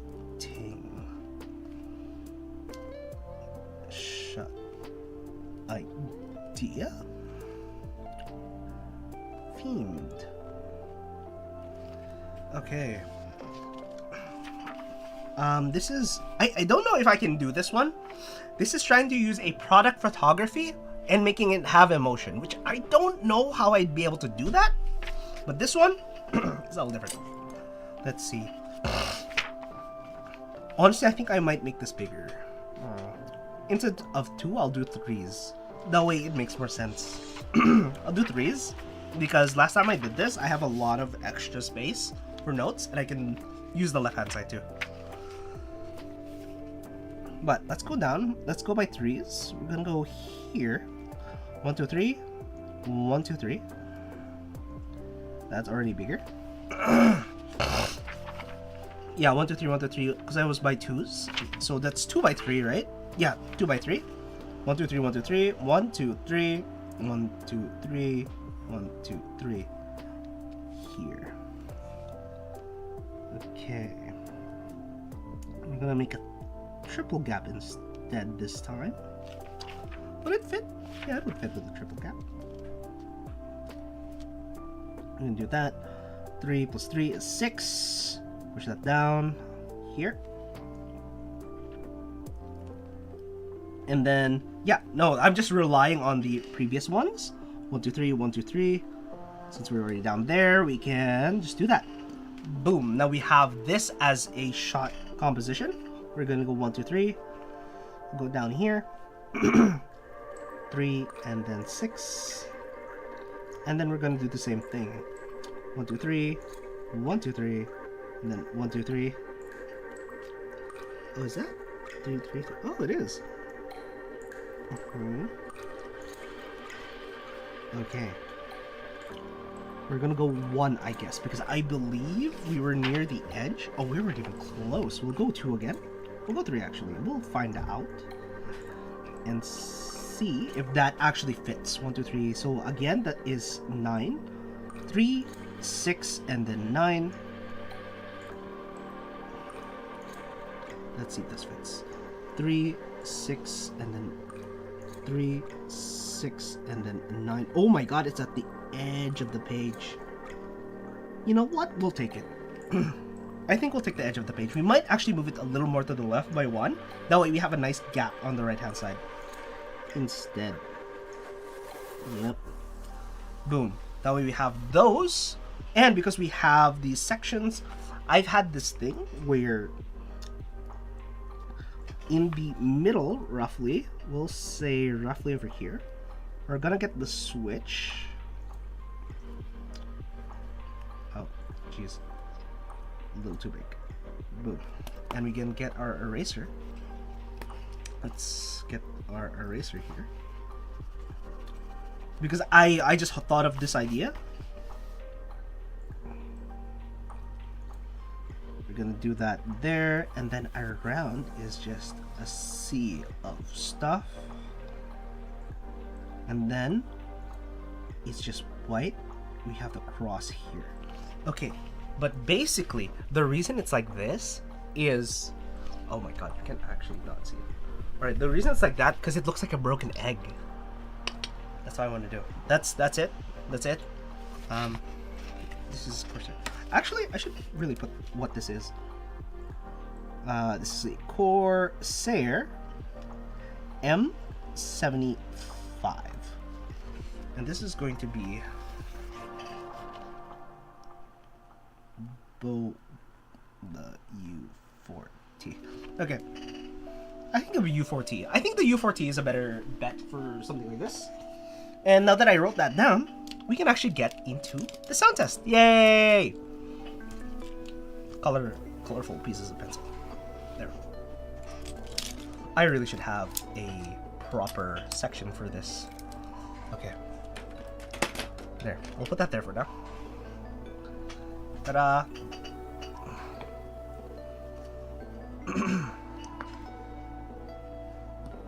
Let's actually put this here. Ta-da. Okay, now it looks decent. Okay. Pause that. Go into the actual sound test. Again, this is going to be the Iron 165 with the Bad Seed Tactiles version 1, Songen Carbon Fiber Plate. Songen Carbon Fiber Plate, yep. And it is pre-lubed by the factory. Yeah, I think it was under Prevail Keys at the time. Alright, now. And there is something happening in the background that I'm not aware of. And I think we're done. Okay.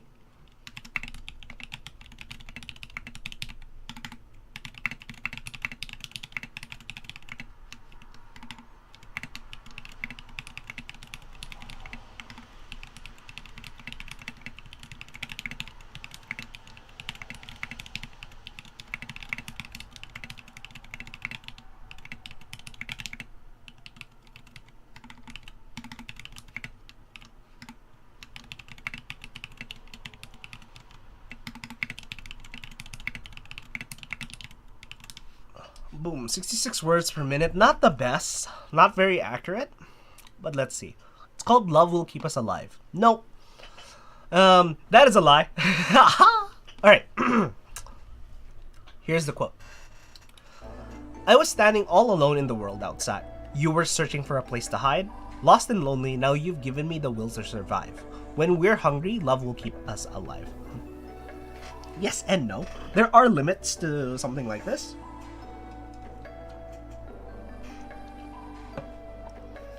But the thing about something like this is you have something to live for. There's a difference. It's either you wither away because you have no reason to live, or you keep going just so that you can say, hey, I have a reason.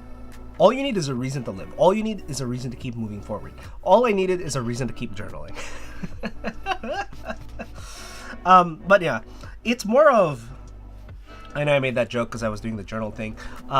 But every time I find a reason to do something, I just cling on to that reason. And that includes hatred. It's not just love. Any emotion can bring you further. A lot of the times, if you think about things, you go, oh, I don't feel like doing it. But after a while, if you just stop and think, you go, oh, I have to do this because I said I would. And you will find that a lot of the times, it just happens to be that when you do something, you do it for not just yourself, you do it for everyone else. For example, I'm doing the stream so that I can be entertaining for someone. But the other side of doing this stream is so that I can talk a lot more, be a lot more verbose, reduce the amount of times I say very or a lot, increase my vocabulary, as so they say. And it gets me away from the quote-unquote anxiety of talking to people, because I don't really get anxiety when talking to people. I just don't know what to say. And part of it is because I don't like how I sound when I talk. When I talk on stream, it is a little bit different on how I would talk normally to another person. Because here, I'm trying to be verbose. I'm trying to sound a little more educated than I really am. And the reason for this is because I've noticed that I have talked and went, it's cause it's just like, if I say words such as similar or in comparison, it's a lot more verbose. It sounds a lot more professional, and that's what I aim to. It's what I aim to achieve. I actually want to sound a little more professional. I don't want to sound, how to say it, uncouth? Not uncouth. Uncouth is the wrong word. It's more, I do not want to sound uncivilized. Not uncivilized. I just don't like the way I speak. Because I've realized when I did vlogging or when I've tried not doing the pre-recorded scripts, I just went so, and with that doesn't make sense. It's just filler words. It's just a lot of filler words.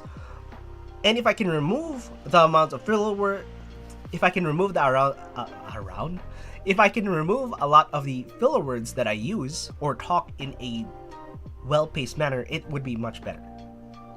But if I can do that live, that means I can just do that on my daily. I don't have to think about it. I can just keep chugging forward, move forward, move forward, move forward.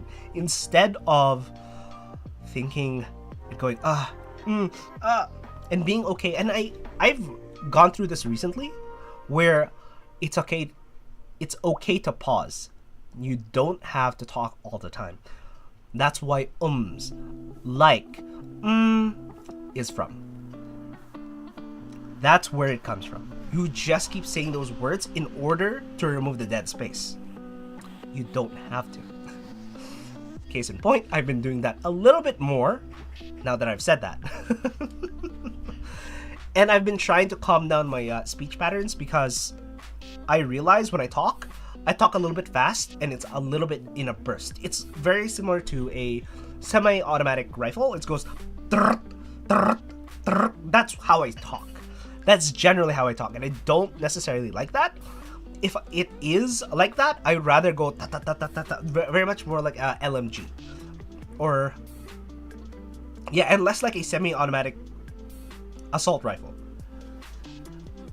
And speaking of which, I do have to drink water with my empty water bottle. But instead of doing that, because there's only a few minutes left in stream, I'm going to actually do another speed test. Okay, but yes, standing all alone in the world outside, you're searching for a place to hide. You're searching for somewhere for reprieve. You're looking to relax. Makes sense. Lost and lonely, now you've given me the will to survive. Something to fight for. When we're hungry, love will keep us alive. A reason to survive. Love is just one of the reasons. It could literally be hatred and revenge. As long as there is a strong emotion and a reason or purpose behind what you're trying to achieve, which is survivability or keeping you alive, you will achieve it, more likely than not, just because you have the emotional push to be able to do it. Alright. Next test. Pause yet again. Alright. Always when I start doing these tests. Okay. Iron 165 with the Bad Seed Tactiles version 1 with a Sangan carbon fiber plate. Okay. Just waiting. Okay. Now here we go.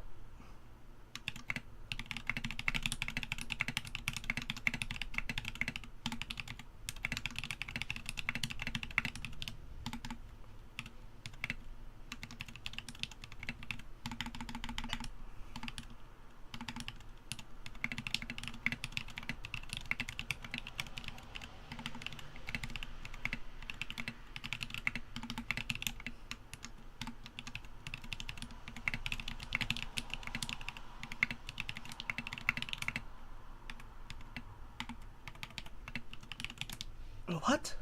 I'm confused. What the heck was that? Whoa. What happened there? What's going on? Okay. Jeez. My light went... Okay. Alright, words per minute 59. I peaked at 112 with sections that I went up to 90 and held 88 for a little bit. Ooh, cool. And then I screwed up at the end. Alright, this is from Godfather Part 3. I don't think this really means anything. I know that it's over. I knew it then. There would be no way, Michael, no way that you could ever forgive me. Not with this Sicilian thing that's been going on for 2,000 years. I think, personally, that things like this, where you're holding a grudge because of the past, it makes no sense. I don't know why people actually do it the way they do it that way. It's like saying, my ancestors got screwed over by your ancestors. Do I even know my ancestors? No, but I hate you for it. No real reason. And I think that's part of the reason why racism existed. Is because of such things like that, and discrimination. It's because, oh, back in the day, this is what your ancestors did to my ancestors, and I hate you, and so on and so forth. And it's similar to how, even these days, traditionalism is a thing, and traditionalism is one of the reasons why this also was an issue, where you don't forgive someone because back in the day, this is how we were supposed to do things. It's what you've been taught, not what you normally would have done without that information beforehand. And apparently, I've heard, I believe this was on a WAN show, where the father of his kids, I forget which host it was, the father of their kids was picking up their kid from school, and they did notice that, oh, who is your best friend? Because they've never actually met who that best friend is. And then they point to the crowd of kids and said, the one with the ponytails. He looks over to see an Asian kid with ponytails and goes, oh, why didn't you tell me they were also Asian? And the kid literally looked at him and was like, what's Asian?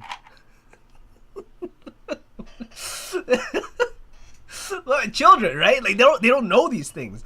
If you've never taught them, oh, that's an Asian kid, that's a African American kid, that is a Mexican kid, that is, you know what I mean, that was an Indian kid. If you never taught your kids these, they would just go with the best descriptors they would have. They would literally look you dead in the eye and tell, my best friend is the one with the black skin. They don't care. Just because, like, oh, how do you describe the person? Normally, people describe it by the skin. But what if the kid just went instead, the one with the curly hair? It's just like, oh, okay. You could have started with, they were dark skinned, but no. The first thought was, the one with the curly hair. Okay. You know, racism is taught. A lot of the times, discrimination and traditionalism is the reason why we hate each other so much. At least in this modern day and age. And now, just because a lot of people have been trying to get rid of those verbalizations, or they try to avoid the topic altogether, we're starting to see kids that don't care about the bias between the different races. Race isn't no longer a way to categorize someone. It's just person. That person. And that's it. And then they just go with your most interesting trait, or whatever that person found your most interesting trait. Not necessarily the color of your skin, or your features that would determine your race. Which is nice, honestly. I do like that. Yeah. No way you could ever forgive me, not with this Sicilian thing that's been going on for 2,000 years. Now, if you can take those 2,000 years of history out of account, and realize that is gone and past, then you can move forward finally. But the problem is you're not able to move forward just because of exactly that, the past. Don't behold yourself to the past. Just keep working in the now and then looking forward into the future. That's all you gotta do. Okay, one more.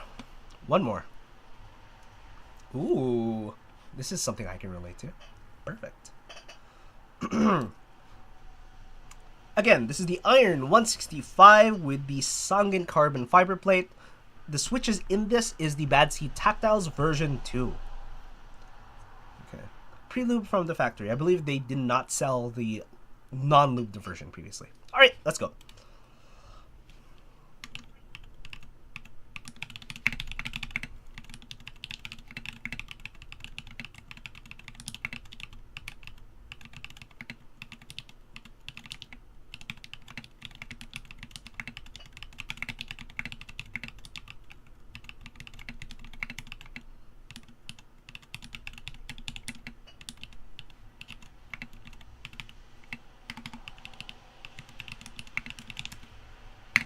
Oh my god, I made so many mistakes. Oh, it's only 63 words. Okay, the sociopath next door. Alright, let's check the replay. Alright, where did I make a mistake? I don't see where I made the mistake. Okay, I did make a mistake. I did 3 incorrect. No extras and none missed. Okay, this is from the sociopath next door. And the quote goes, sociopathy is the inability to process emotional experience, including love and caring, except when such an experience can be calculated as a coldly intellectual task. I never thought about sociopathy as that, and it is on a scale. It's kind of like ADHD, autism, it's a spectrum. In other words, sociopathy is the inability to process. How unable are you to process emotional experience? For example, me, I have a certain level of sociopathy, including love and caring, except when such experience can be calculated as a coldly intellectual task. Yes, I do that a lot of the times. It's why a lot of the times all I have to do, or not all I have to do, it's the reason why I come off as an a-hole to a lot of my friends, because I'm okay with just saying to them, hey, by the way, did you know you kind of stink? If you know, that means you can go take a bath and, you know, fix that up. To me, that's what it feels like. But I don't have that experience of emotional experience, including love and caring. I don't have the inability to not have love and caring. It's just, it's on a lower pile in the totem pole compared to the ability to do things. I remember that one time where, I kid you not, even though I broke down, because I am only partially sociopathic, that means it's more of like a wall. I think it's more like a wall where it gets hit, and if the wave of emotion is higher than that wall, I kind of crumble. But my wall right now is pretty darn thick, which is good. Okay. In other words, I have thicker skin now than when I was a child. Okay, but sociopathy is the inability to process emotional experience. Yes, I have the inability to process emotional experience. That doesn't mean I don't have emotional experience. It means it's there, it's just my processing of it is highly diminished. Okay, including love and caring. Not that I can't love and care anyone, it's just compared to what a lot of people would think is love and care, it's not going to be as much as the person next door. Except when such experience can be calculated as a coldly intellectual task. Yes, I can do that too, because a lot of the times I actually do that. I intellectually try to process it because I don't know how to process it emotionally, and I don't know how to process my own emotion, which is why it's weird. I have no idea. I've also been told that, oh, how do you not feel weird about it? I mean, what do you mean? The thing that just happened. Okay. It is ridiculous. Alright, now, tomorrow, I will be doing Mario Kart, and hopefully we can actually beat Riverside Park. Please, let's beat Riverside Park. We are less than 1 second away, because we found out some of the strats, which is good. Alright, but this is going to be it. Next week, of course, instead of a keyboard stream, we are going to be doing photography stream. I will be trying to capture this, which is the M75 by Corsair. And I think, I don't really know. I like the aesthetic from the side for this mouse. Ooh, I like that catchlight. Gives it a little more depth. Okay, but I don't know. This very specific side doesn't make sense. From the top, it looks too smooth. I don't know, it looks imbalanced to me. I don't know why. This looks better as a mouse. This, not so much. But that's what it looks like in person. Yeah, I don't like it. But I'll find out how to take a picture of this and make it look good. Although I will admit, I might be out of my depth with this one. I don't normally take pictures of detail shots for this. Because one of the shots I want to do is this. Just, I think, how do I crop this?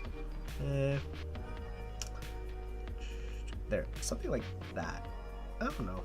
I don't really know. Basically, there we go. This angle, I don't know. I think this angle looks pretty cool. I just don't know what background would look nice with this sharp angle here. M75 in the corner. And then the wheel. Because I'm trying to take a picture of each corner. I believe I have it in my photo journal. There we go.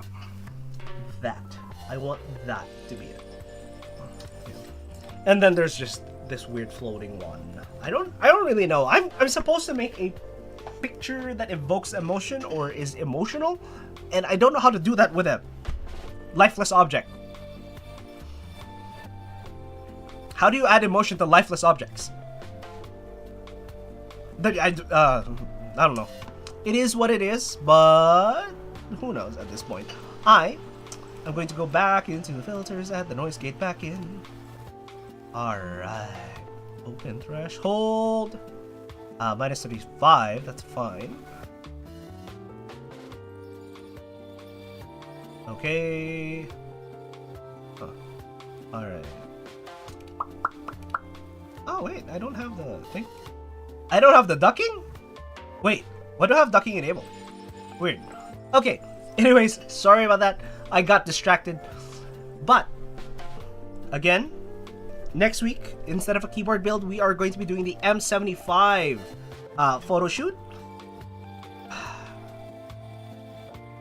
I will make sure to clean the glass next time, and I will make sure that I scrub it, because that was 30 minutes of work versus the 2 hours I spent trying to fix it in post. I already told this every time on stream, but still, I still do it. I still make that mistake. God damn it. Alright, tomorrow, Mario Kart Riverside Park, yet again. And then, on Wednesday, gonna be continuing Mario? No, Spyro. Not Mario. Spyro, finishing up Spyro 1. Because apparently it takes about 4 to 6 hours to complete, and we already did 2 hours. And we are almost at the halfway point of the world. So, there's that. But, I'll see you guys next time. Make sure to have a nice one. Bye.